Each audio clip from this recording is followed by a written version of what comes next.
For the past 6 months, I've been using the Samsung Galaxy Z Fold 6 as my daily driver. Throughout that time, I've demonstrated how it outperforms even the best flagship smartphones in terms of functionality. So much so that I replaced my laptop with the Z Fold 6 for 2 weeks, thanks to how seamlessly Samsung DeX replicates a desktop-like experience. But despite how much I enjoy using it, Samsung can't afford to play it safe with the Galaxy Z Fold 7. Among the many foldables I've tested over the last few years, Samsung's book-style designs have begun to fall behind. It's fair to say that the company has grown complacent, offering only modest hardware upgrades.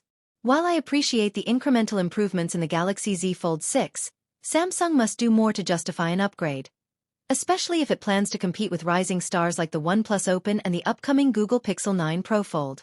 One area where Samsung does deserve credit is in design refinement. The Galaxy Z Fold 6 is thinner and lighter than its predecessor, the Fold 5. However, it still feels bulky compared to newer entrants like the Oppo Find N5, which boasts the world's thinnest book-style foldable frame at just 0.165 inches, 4.21 millimeters. In contrast, the Fold 6's 0.22-inch thickness feels dated. If rumors are true, the Fold 7 will come in at around 0.34 inches, 8.6 millimeters, when folded, similar to the Galaxy S24 Ultra. While still slightly thicker than the Oppo Find N5, that would be a notable step forward. Over the last half year, I've relied on the Fold 6's large inner display for multitasking and streaming, but I still crave a wider, more immersive canvas.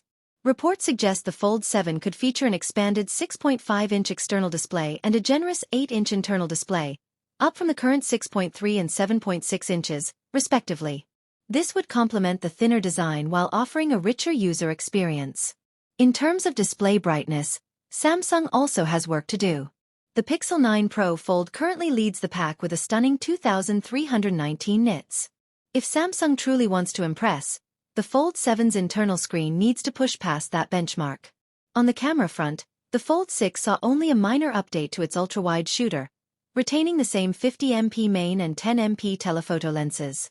However, the Fold 7 is rumored to feature a 200MP primary sensor, like the one in the Galaxy S25 Ultra. If that's true, I'd also expect a refreshed telephoto lens. A 5x optical zoom would be ideal to match the Pixel 9 Pro Fold, rather than sticking with the current 3x. Samsung also needs to enhance the under-display selfie camera on the Fold's inner screen, which remains noticeably softer than the front-facing camera. When it comes to multitasking, the open canvas feature on the OnePlus Open revolutionized my expectations for large-screen smartphones. Samsung's current multi-window setup is functional but lacks the intuitive elegance of open canvas. Although I can run up to 4 apps simultaneously on the Fold 6, the interface still feels clunky. A redesigned multitasking experience, especially with a larger screen, is crucial for the Fold 7. I've long said that the Fold 6 deserves the S Pen more than the Galaxy S25 Ultra, and I hope Samsung doesn't overlook it again. Rumors suggest a redesigned S Pen with a new tip that prevents excessive pressure on the inner display. That's a step in the right direction, but I believe the S Pen has the potential to become the modern equivalent of a mouse. Samsung DeX has also become a staple of my workflow. While it's not a full laptop replacement, I frequently use it, especially when paired with my Vitur Pro XR glasses in public settings. One simple yet powerful improvement would be multi-account support, letting users switch between personal and work profiles, just like on desktop OSes. I'd also love to see the return of Air Actions for Bluetooth-enabled S Pens, allowing gestures like scrolling with a flick. My favorite Fold 6 accessory isn't even made by Samsung. It's a Spigen case with a built-in kickstand and a slot for the S Pen. Since the Fold lineup straddles the line between smartphone and tablet, more versatile accessories are a must. Samsung's Flip suit covers for the Z Flip 6, with LED customization, set a good example. The Fold series could really benefit from a similar offering. There's also growing interest in whether the Fold 7 will support Qi 2 wireless charging, which would open the door to new accessories. Similar to Apple's ecosystem of keyboard cases and peripherals that transform iPads into laptop replacements. And while we're on the subject of affordability, flip phones are now everywhere, and users have been waiting for a budget Samsung foldable for years. Multiple leaks suggest that Samsung is finally preparing to launch a Galaxy Z Flip 7 FE.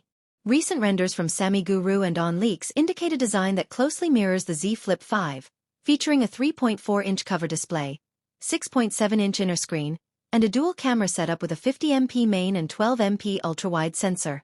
Under the hood, it's expected to be powered by a tuned-down Exynos 2400E and ship with One UI 7 based on Android 15, along with 7 years of updates.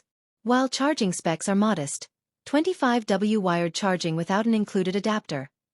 This move would mark Samsung's first serious entry into the mid-range foldable market. Samsung currently dominates the foldable space, but its devices are still priced at the premium end. With the Galaxy Z Flip 6 starting at $1,100, it's clear that budget-conscious buyers have been left out. In contrast, the Galaxy S25 starts at just $799, meaning users can grab a flagship phone and still have money to spare. Competitors like Motorola's Razr are already targeting this mid-tier space, and Samsung's expected launch of the Z Flip 7 FE, alongside the Flip 7, Fold 7, and even a trifold concept, at July's Galaxy Unpacked could be a game-changer. So that's everything we know so far about Samsung's upcoming foldable lineup. Be sure to like, subscribe, and hit the bell icon to stay updated on the latest foldable tech news. Thanks for watching, and we'll catch you in the next one.